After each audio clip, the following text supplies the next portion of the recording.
오늘 주신 말씀은 사도행전 1장 6절에서 8절까지 보겠습니다.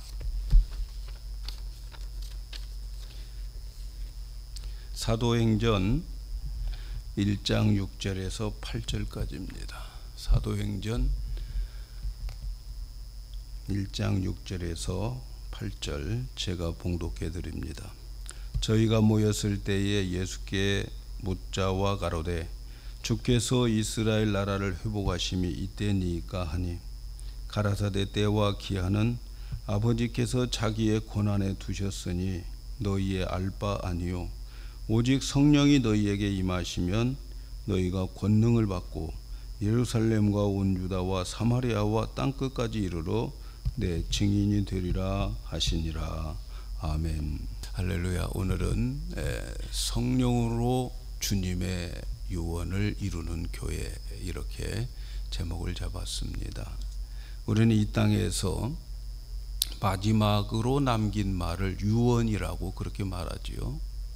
저는 개인적으로 저희 어머님이 돌아가시면서 저에게 남긴 말씀이 마음에 남아 있습니다. 12월 달 어느 날 전화를 주셔가지고 야, 이제는 내가 더 일어나지 못할 것 같다. 나는 이제 천국에 간다. 그러니까 너는 낮에는 구름기둥, 밤에는 불기둥을 잘 따라서 잘 살아라.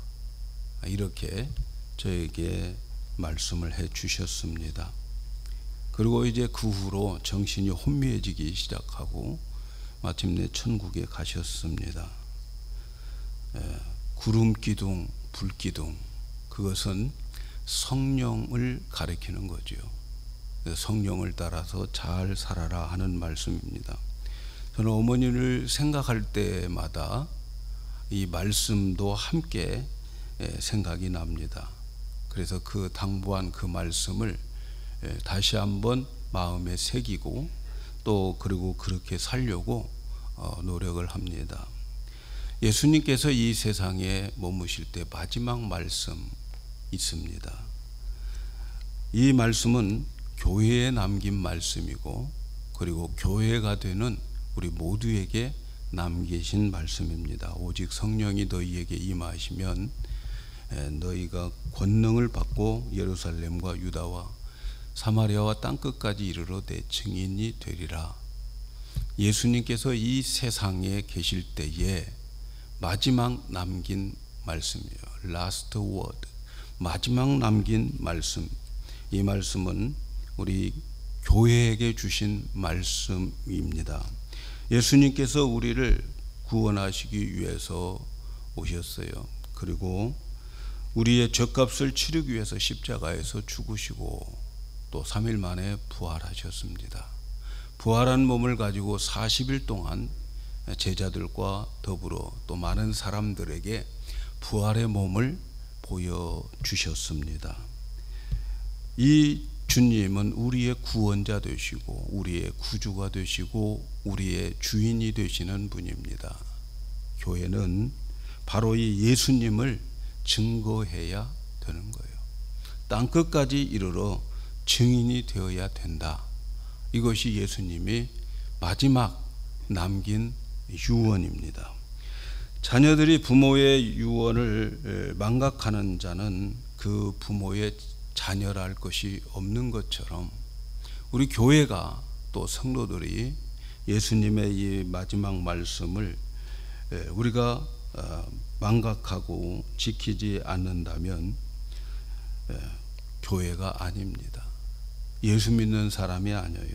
교회의 사명, 성도들의 사명은 예수님의 이 마지막 말씀, 증인이 되라 하는 이 유언의 말씀을 지키는 거예요. 오늘 우리가 말씀을 보면 제자들이 예수님께 끈질기게 질문하는 게 있습니다. 그 질문은 다른 게 아니고 이스라엘의 회복이 언제입니까? 라는 질문이에요. 저들의 이 질문은 정치적인 회복을 말하는 거예요. 지금 이 이스라엘의 그 유대는 로마의 식민지로 살고 있고 또 너무나도 가난과 또 그들에게는 자유가 없는 그러한 삶을 살고 있습니다. 그래서 이 정치, 경제, 문화의 모든 것이 회복될 것을 기대하고 있는 거지요. 로마의 식민지에서 벗어나고 다윗과 솔로몬처럼 그 시대의 그 회복을 다시 꿈꾸고 소망하고 기다리고 있는 거예요. 그래서 이스라엘 회복을 그들은 늘 기다리는데 메시아가 오면 그것이 회복된다 이렇게 생각하는 거죠. 근데 이 질문은 예수님의 공생의 3년 동안 귀에 있을 때마다 이들이 질문을 한 그러한 내용입니다. 그 회복의 때가 언제입니까? 이때입니까? 저때입니까? 이렇게 질문을 하게 되는 거죠. 그들의 관심은 여기에 있었는데, 이스라엘의 회복에 있었는데, 그런데 그들이 생각했던 메시아가 오셨다고 생각했는데 그 예수님이 로마의 군인들에게 힘없이 십자가에 사형을 당하고 묻히게 됩니다. 이스라엘 백성들이 얼마나 실망했는지 모릅니다. 그런데 놀랍게도 예수님은 무덤에서 3일 후에 부활하셨어요. 부활의 몸을 이끌고 많은 사람들에게 보여줍니다. 제자들에게 나타나시면서 40일 동안 부활한 몸을 그들과 함께 보여주면서 함께 지냈던 거지요. 십자가의 죽으심을 보고 낙심했던 사람들, 부활하신 예수님을 보면서 이제는 때가 되었다 라고 생각을 해 봅니다. 이제 메시아의 나라가 임했구나 이렇게 생각을 합니다. 결정적인 때가 왔다고 생각해서 제자들이 질문을 하는 거예요. 이스라엘의 회복이 이때입니까? 이렇게 질문을 합니다. 그런데 예수님은 거기에 대한 대답은 때와 기한은 아버지께서 자기 권한에 두었으니까 너희 알 바 아니다 이렇게 말씀합니다. 그러한 회복은 분명히 오지만, 메시아의 나라가 분명히 오지만, 그러나 때와 기한은 언제인지 너희가 알 때가 아니다 이렇게 말합니다. 많은 사람들이 시한부 종말론을 가지고 연구를 하면서 성도들을 많이 미혹하게 만들어요. 여러분, 예수님께서 말씀하신 이 때와 기한은 아버지께서 자기 권한을 두었다 이렇게 말씀하는데, 정말 우리는 그 때와 기한을 알아야 될까요? 예수님 언제 오시는 거 알고 신앙생활하면 좋겠습니까? 쉽게 말하면 내가 죽는 날 알고 살아가는 것이 좋겠어요? 모르고 살아가는 것이 좋겠어요? 태어날 때부터 너는 언제 죽을 거야? 너는 언제 교통사고로 죽을 거야? 너는 언제 어디서 어떤 모습으로 죽을 거야? 이걸 알고 살아간다면 여러분, 우리 인생이 행복할 것 같습니까? 어련히 하나님이 알아서 하시지 않겠어요? 언제냐? 이거 묻는 거 별 의미가 없는 거예요. 많은 사람들이 언제냐 묻는 이유가 뭐예요? 실컷 놀다가 가까이 되면 그때에 정신 차리려고 하는 거 아니에요? 학교 다닐 때 보면 우리 학생들이 선생님에게 언제 시험 봅니까? 자꾸 물어봐요. 자꾸.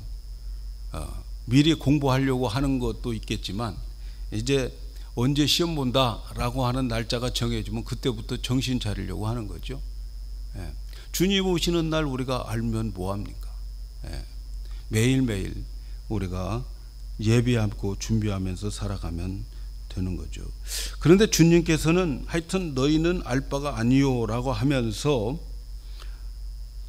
너희가 관심을 가져야 할 것이 이거다 라고 하면서 마지막 남긴 유언의 말씀이 오늘 우리가 읽은 사도행전 1장 8절입니다. 오직 성령이 너희에게 임하시면 너희가 권능을 받고 그리고 예루살렘과 유다와 사마리아와 땅끝까지 이르러 내 증인이 될 것이다.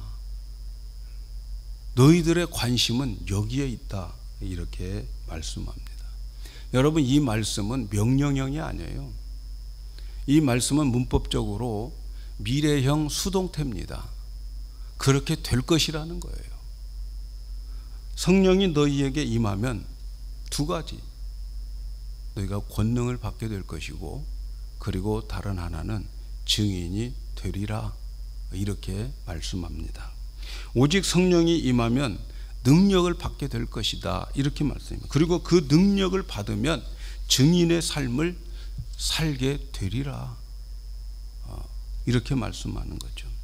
이 말씀을 뒤집어서 보면 증인이 되지 못하는 것은 능력을 받지 못하기 때문에 증인이 되지 못한 것이고, 또 능력을 받지 못하는 것은 성령을 받지 못했기 때문에 그런 것이다 라는 거죠. 그래서 여러분, 증인의 삶을 산다고 하는 것은 이 두 가지가 다 그에게 임했다는 거예요. 능력도 임하고, 그리고 성령이 임해서 그를 사용하고 계신다 하는 의미가 포함되어 있습니다. 우리에게 성령이 임하시면 하나님께서는 증인이 되게 하시겠다는 거죠. 수동태예요. 주어가 하나님이에요.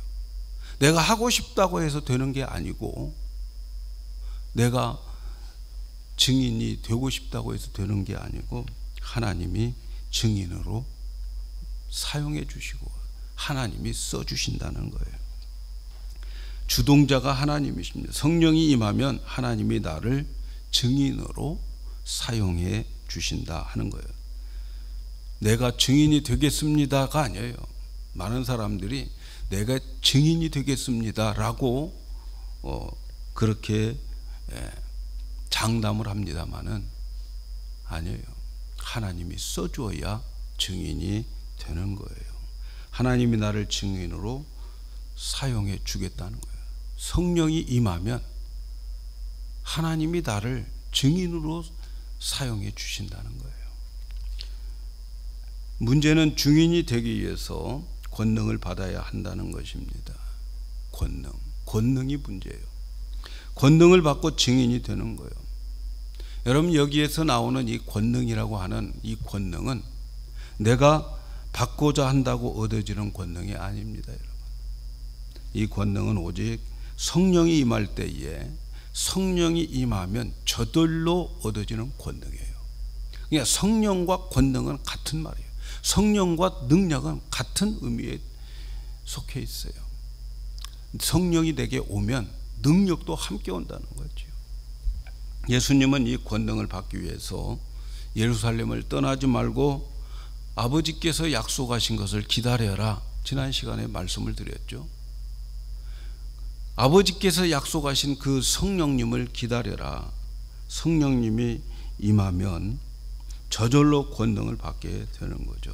하나님은 능력이시고 그 능력은 성령으로 나타나십니다. 성령님이 임하고 나서 능력이 임하는 것이 아니라 성령이 임할 때에 권능도 함께 임하는 거예요. 이 권능은 여러분, 인간의 잠재력이 아닙니다. 잠재력을 일깨워 가지고 힘있게 살고 그런 권능이 아니에요. 이 권능은 이런 자연현상, 쓰나미 같은 어떤 무서운 자연현상들, 그런 파워가 아니에요. 이 권능은 하늘에서 오는 권능이에요. 오직 하늘로서 오는 권능. 인간에게서 오는 파워가 아니에요. 하나님으로부터 오는 권능이에요. 이 권능이 어떤 권능일까? 이 권능은 많은 사람들을 내면에서 역사하는 권능이에요. 이 성령의 권능이 임하면 사회 구조를 개혁하는 그런 권능 아니에요. 이 성령이 임하면 어떤 혁명을 일으키는 그런 권능 아니에요.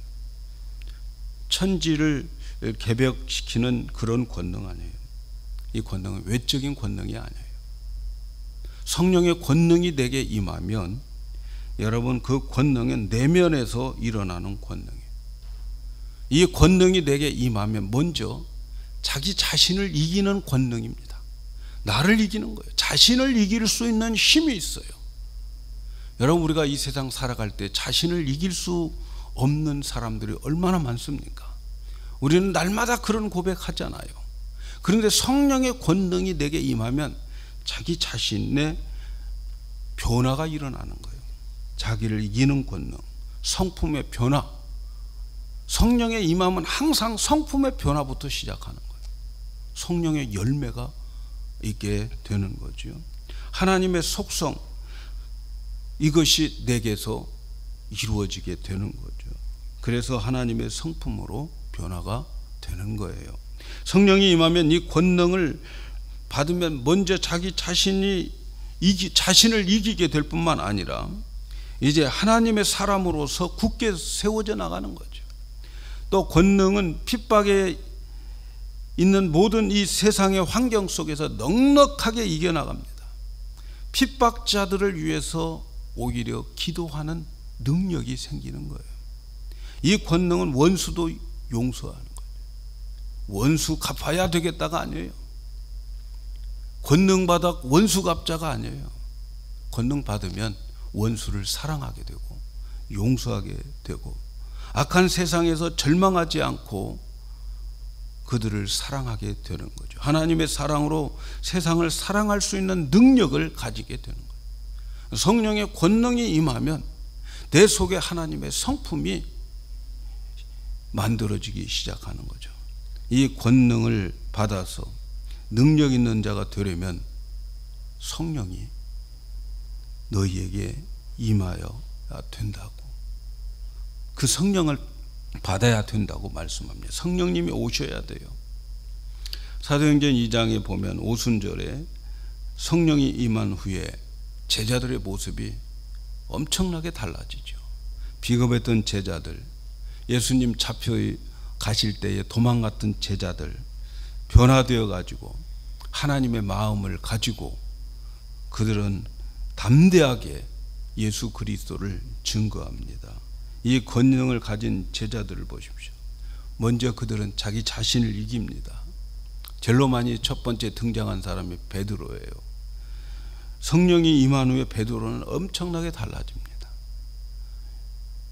베드로는 예수님을 부인했던 사람이에요. 다른 사람들은 다 도망가 버렸지만 베드로는 그래도 예수님이 어떻게 될까 걱정해서 따라갑니다. 그러다가 그곳에 가서 하여튼 그 환경이 그를 부인하게 만들어요. 예수님 모른다고 부인하고 마지막에는 예수님을 저주합니다. 그런 사람이 베드로였어요. 그런데 3일 후에 예수님이 부활하셨어요. 부활하신 예수님, 그 앞에 얼마나 멋졌겠습니까? 자기 안에 얼마나 갈등, 자기와의 싸움이 있었겠어요. 그래서 베드로는 결국은 나는 디베랴 바닷가 고향으로 가서 고기 잡겠다고 가버렸어요. 그때의 다른 제자들도 7명이나 같이 그쪽으로 따라갑니다. 그런 베드로였어요. 도저히 주님 앞에 양심상 설 수가 없어요. 갈등 때문에 있을 수가 없는 거지요. 그런데 주님은 거기까지 찾아오시는 거예요. 그리고 다시 예루살렘으로 데리고 가는 거예요. 그런데 성령을 받았어요.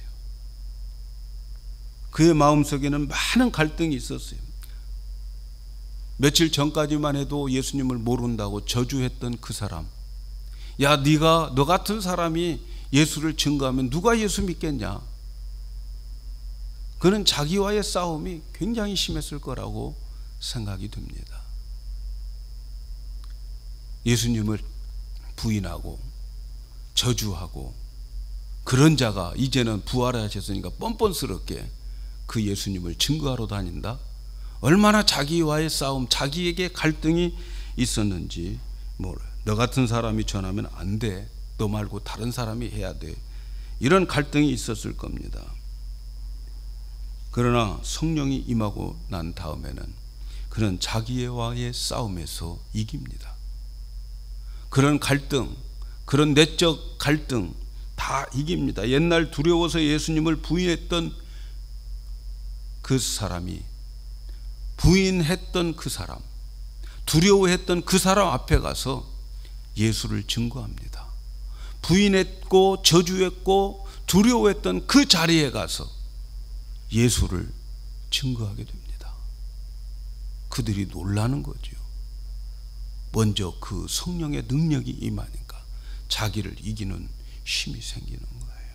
사랑하는 여러분, 성령은 능력입니다. 성령이 임하면 능력이 임하는 거예요. 성령님은 우리에게 오셔서 단순히 깨우쳐주는 깨달음으로 끝나는 게 아니에요. 단순히 감동만 받는 게 아니에요. 성령이 오셔서 내게 기쁨을 주는 것으로 끝나는 게 아니에요. 어떤 사람은 성령을 통해서 많은 지혜를 얻습니다. 지식을 얻어요. 지혜를 얻습니다만은, 그러나 이 모든 것보다도 더 중요하게 생각해야 될 것은 성령님은 능력인 거예요. 성령님 자체가 능력이에요. 하나님의 능력이에요. 성령님이 내게 오시면 사람의 모든 마음을 바꿔버립니다. 하나님의 사람으로 바뀌어요. 정말 원수를 사랑할 수 있고, 나를 핍박하는 자를 위해서 진실로 기도해 줄 수 있고, 내가 미워하는 사람도 사랑할 수 있고, 그래서 질투도 없고 실망도 없어지게 되는 거예요. 오늘 우리는 좀 변화되어야 되지 않겠습니까? 왜 우리에게 변화가 안 될까? 왜 나의 이 모습은 늘 그럴까? 여러분 고민하신 분 계시면 오늘 성령님을 구하시기를 바랍니다. 성령님이 오시면 변화되는 거예요. 먼저 내적에서 성품의 변화가 있습니다. 진짜로 변화됩니다. 성령 충만을 구해야 돼요. 다른 날 구할 필요 없어요. 지금 말씀을 듣는 이 순간 여러분의 마음속에 성령을 구하셔야 돼요. 그러면 성령님 초청하시면 성령님은 거절하지 않고 오십니다. 성령으로 능력을 받는 자가 되기를 축복합니다. 두 번째는 말이죠, 성령이 오시면 증인이 되리라, 이렇게 말씀해요. 너희가 권능을 받고 땅끝까지 이르러 내 증인이 되리라. 증인은 오직 성령이 임할 때에 증인이 될 수 있는 거죠. 성령 못 받으면 증인이 안 되는 거죠. 예수님의 증인은 되란다고 해서 되는 게 아닙니다. 증인 되라고 해서 되는 게 아니에요. 성령 못 받으면 증인 될 수가 없어요. 되고 싶어도 못해요. 원해도 안 되는 거예요. 아, 예수님의 마지막 유언이니까 내가 지켜야지, 마음 먹어도 안 되는 거예요. 오직 성령이 임해야 되는 거예요. 오직 성령이 임해야 돼요. 증인은 오직 성령을 받은 사람만 될 수 있어요. 교회는 성령을 받고 증인이 되어야 됩니다. 증인되지 못한 교회는 교회가 아닙니다. 증인들이 모여 있는 곳이 교회입니다. 증인이라고 하는 게 뭡니까, 여러분? 증인이 된다. 증인이라고 하는 것은 자기 말을 하는 사람이 증인이 아니에요. 내 말 하는 게 증인 아니에요. 지식을 공급해 주는 사람 증인 아니에요. 선생이라고 증인 아니에요. 자기 생각과 자기 느낌을 전하는 것 증인이 아닙니다. 여러분 코트에 가서 증인으로 섰어요. 증인으로 서 있으면서 증인한답시고 내 생각에는요, 내 느낌에는요 이렇습니다. 그러면 판사가 뭐라고 그러겠어요? 나가주세요. 당신은 증인 자격이 없어요. 자기 생각 말하는 게 증인이 아니에요. 자기 느낌 말하는 거 증인 아니에요. 증인은 간단합니다. 내가 봤습니다. 내가 들었습니다. 간단해요. 내가 보았고, 내가 들었고, 내가 만져봤습니다. 증인의 역할을 다 하는 거지요. 자기가 경험한 바를 그대로 말하면 되는 거예요. 증인은 어떤 진리를 설명하는 사람이 아니에요. 증인은 사실성을 말하는 사람이에요. 사실이냐 아니냐, 또는 보았느냐 못 보았느냐, 경험했느냐 경험하지 못했느냐, 그걸 말하는 거예요. 그게 증인인 거예요. 경험이 없는 사람, 체험이 없는 사람 증인이 될 수가 없어요. 왜 우리가 증인이 못 됩니까? 내가 예수님을 체험한 게 없으니까, 경험한 게 없으니까, 신앙생활 하면서 하나님 살아계심을 경험하지 못해. 하나님이 나와 함께 하심을 경험하지 못해. 기도해서 응답받은 거 경험하지 못해. 무슨 증인이 되겠어요? 그런데 성령님이 오시면 예수님을 나에게 증거해 주십니다. 성령님이 예수님을 증거해 주셔서, 예수님 지금 만져본 사람 없어요. 본 사람도 없어요. 그런데 말이죠, 성령님이 오시면 이제는 부활하시고 승천하신 그 예수님, 창세전에 계셨던 그 예수님, 2000년 전에 계셨던 그 예수님을 증거해 준다니까요. 증거해 주셔요. 그 예수님을 만나게 해 주셔요. 인격적으로 영이신 예수님을 내가 지금 내 친구 만난 것처럼 인격적으로 만나게 해 주시는 분이 성령님이에요. 성령님. 성령님이 아니고는 예수님을 인격적으로 만날 수가 없어요. 성경을 읽어도 옛날 이야기처럼 들려지게 되는 거죠. 그런데 성령이 내게 임해서 성경을 읽으면 저 사건이 내 사건이 되는 거예요. 저 일이 내 일이 될 수 있다고 믿어지는 거예요. 그래서 그 믿음을 가지고 내가 순종해 봤더니 거기에 역사가 일어나는 거예요. 하나님의 말씀대로 되어지는 거예요. 그걸 체험했어요. 그 체험한 것을 남에게 증거하는 것, 이게 증인이라는 거죠. 하나님 믿고 내가 경험한 것, 내가 받은 것, 체험한 것을 남에게 그대로 증거해 주는 것, 이것이 증거자입니다. 그래서 경험적인 신앙, 체험적인 신앙을 가지게 되는 거예요. 일생 동안 책을 많이 읽었다고 해서 증인이 될 수 있는 게 절대 아닙니다. 공부 많이 했다고 증인되는 게 아니에요. 성령으로 체험되어야 합니다. 그래서 그 체험이 증거가 되어져야 되는 거죠. 간증이 있어야 돼요. 간증거리가 있어야 됩니다. 예수 믿으면서, 하나님 섬기면서 간증거리가 있어야지. 하나님 만나서 나에게 어떤 사건들이 있어야지. 이것이 증인이 되는데, 그런 증인은 성령이 임해야 된다는 거죠. 또한 증거가 된다는 것은 내가 증거하는 분을 사랑하는 마음을 가지고 증거를 하게 되는 거예요.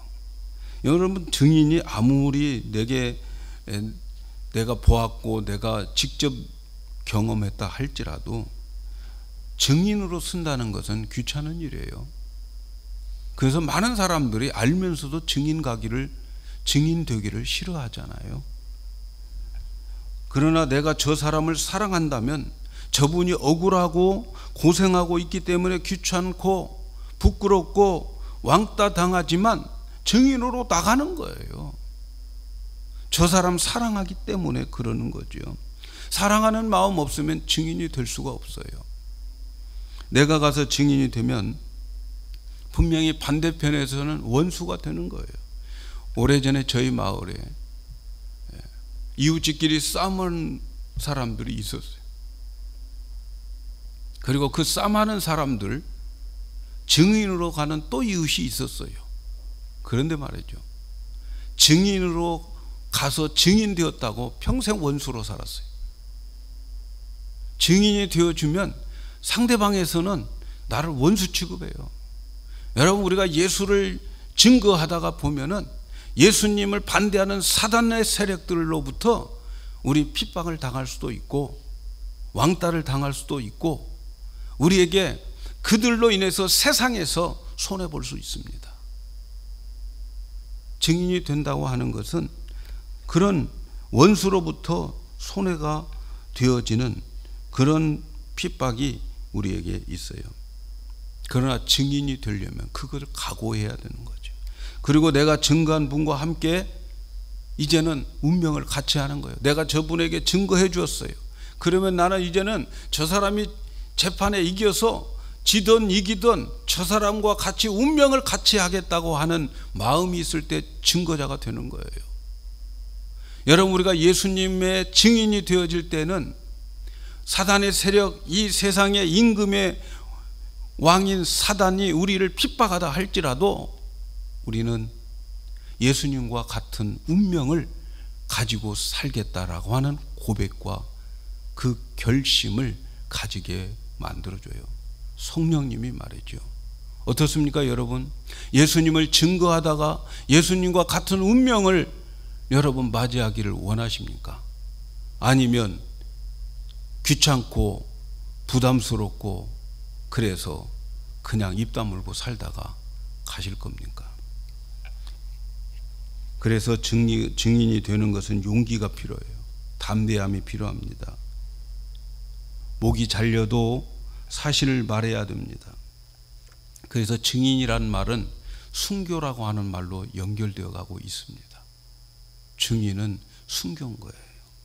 제자들이 증거하는 것은 자기들이 본 예수님을 증거합니다.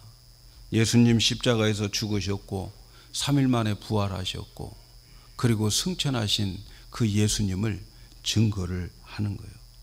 그걸 봤어요. 본 것이 진리였어요. 사실이었어요. 이것을 증거하는 거죠. 예수님 부활하셨다? 이게 그때의 복음이었어요. 예수님 부활을 증거해야 됩니다. 이 부활을 증거할 때 싫어하는 사람들, 결국은 제자들이 다 순교를 당하죠. 부활 증거하다가 순교를 당해요. 다 목배임 당합니다. 그런데 두려워하지 않았어요. 죽음 앞에서도 두려워하지 않았어요. 베드로는 사형을 당할 때에 예수의 부활을 증거하다 사형을 당할 때 십자가에다가 처형시키라고 명령을 내렸다고 그래요. 그런데 그는 예수님이 십자가에서 그렇게 돌아가셨는데 내가 어떻게 예수님처럼 똑같이 십자가에서 그렇게 죽겠느냐, 나를 십자가에서 거꾸로 매달아서 죽여달라고 그랬어요. 왜? 부활을 믿으니까. 예수님과 함께 같은 운명을 가지고 그는 살아가고 있으니까. 누가 그렇게 만들었어요? 그 비겁했던 베드로를 누가 그렇게 만들었어요? 성령님이 그렇게 만들어 주신 겁니다. 사랑하는 여러분, 이 증거의 능력이 어디에서 올까요? 이 능력의 원천이 어딜까요? 성령님입니다. 성령님. 교회가 교회된다고 하는 것은 바로 이것이네요. 성령이 임하여 능력을 받고 하나님의 성품을 가진 자가 되고, 그리고 그 성품을 가진 자들이 예수의 증인이 되어지는 거예요. 땅끝까지 증인이 되어지는 거예요. 오늘 우리 한국교회, 한국사회의 문제가 뭡니까? 왜 전도가 잘 안 될까요? 어제 한국에서 계시다가 오신 목사님 잠깐 만났는데 교회 이야기, 예수 이야기 하면 고개를 살레살레 흔든답니다. 전도가 안 된다는 거예요. 한국 전도 정말 힘들다고 그래요. 여러분, 우리 여기 교포 사회는 어떻습니까? 전도가 왜 그렇게 안 될까요? 우리 한국 교회의 문제는 성품의 변화가 없이 전도하니까 그래요. 성품이, 하나님의 성품이 없어요. 성령의 열매가 없어요. 우리에게 그 성품이 없이 교회만 나오라고 그러는 거예요. 그런데 교회 다니는 사람들이 성령을 못 받으니까 성품이 안 변해요. 교회 다니나 안 다니나 똑같아요. 변화가 없어요. 너나 다녀라. 너나 열심히 다녀. 그러는 거 아닙니까, 여러분? 왜 변화가 없을까요, 여러분? 오늘날 교회는 성령을 구하지 않아요. 우리 교회도 성령을 구하지 않아요. 성령 구해야 됩니다. 여러분, 이 시간에 여러분의 마음에 성령을 자꾸 초청하셔야 돼요. 성령이 없으면 변화가 안 돼요. 성품이 변화되고 난 다음에, 그리고 그 사람이 가서 증거자가 되어야 되는데, 교회 다녀도 예수 믿어도 교회 와봐도 하는 행동을 봐도 변화된 게 별로 없어요. 여러분, 누가 예수 믿겠습니까? 시간 아깝지 않겠어요, 여러분? 교회 나가서 변화된 사람 하나도 없고 저나 나나 똑같다고 생각되어질 때 무슨 복음이 증거가 되겠어요? 교회에 오면 간증거리가 많아지고, 교회에 오면 하나님 만난 이야기, 예수님 만난 이야기, 그런 증거들이, 간증들이 많아져야 되는 것입니다, 여러분. 그런 간증거리들이 많아지려면 성령을 구해야 돼요. 성령 없이는 안 됩니다, 여러분. 성령을 구하셔야 돼요. 성령을 구해서 성품의 변화가 있고, 그리고 성령의 기름 부음이 있는 거예요. 여러분, 엄밀하게 말하면 성령의 임재와 성령의 기름 부음은 좀 순서적으로 다릅니다. 성령의 임재는 성령의 열매를 맺게 만들어요. 성품의 변화를 가져오게 만들어요.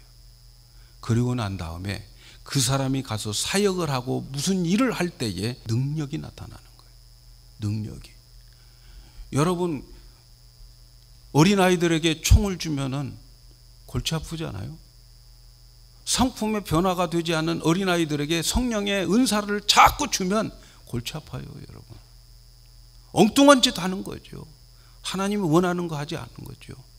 그래서 여러분, 성령이 임해서 우리의 속사람이 하나님의 성품으로 변화되고, 변화된 사람이 가서 증인이 될 때에 거기에 능력의 현장이 되어지는 거예요. 저는 우리 교회가 이 두 가지가 다 있기를 소원합니다. 성령이 오심으로 우리 모든 성도들이 변화되는 거예요. 예수님 닮아가는 거예요. 당신을 보니 하나님 만나는 것 같아. 이런 고백들을 우리가 들어야 되는 거예요. 그러려면 어떻게 해야 됩니까? 우리에게 성령의 능력이 나타나야 돼요. 성령을 구하셔야 돼요. 성령 구하여서 성령으로 변화되고, 성령의 능력으로 경험적 신앙, 체험적 신앙을 가질 때에 여러분, 우리는 증거자가 될 수 있습니다. 하나님이 디자인한 교회, 여러분, 성령으로 시작된다고 지난주에 말씀을 드렸어요. 성령이 오시게 되면 이제는 어떻게 되어야 되느냐? 교회는 성품이 변화됩니다. 교인들이 달라집니다. 그리고 그 달라진 성도들이 이제는 나가 증거자들이 됩니다. 성품의 변화 속에 하나님의 기름 부음, 하나님의 성령의 역사가 있어서 많은 것을 체험하게 돼요. 기도 응답이 있습니다. 남을 사랑하고 남을 도와줄 마음이 있어요. 나도 모르는 사이에 내 얼굴에서 그리스도의 광채가 나타나게 되어 있어요. 그래서 그 사람들이 증인으로 쓰임받게 되는데, 우리 영광교회는 성령을 구해서 성령으로 시작하는 교회, 그리고 성령께서 오셔서 우리를 변화시키고 달라지는 사람들이 많아지고, 그리고 증인의 사명을 감당하는 우리 교회가 되기를 주님의 이름으로 축복합니다.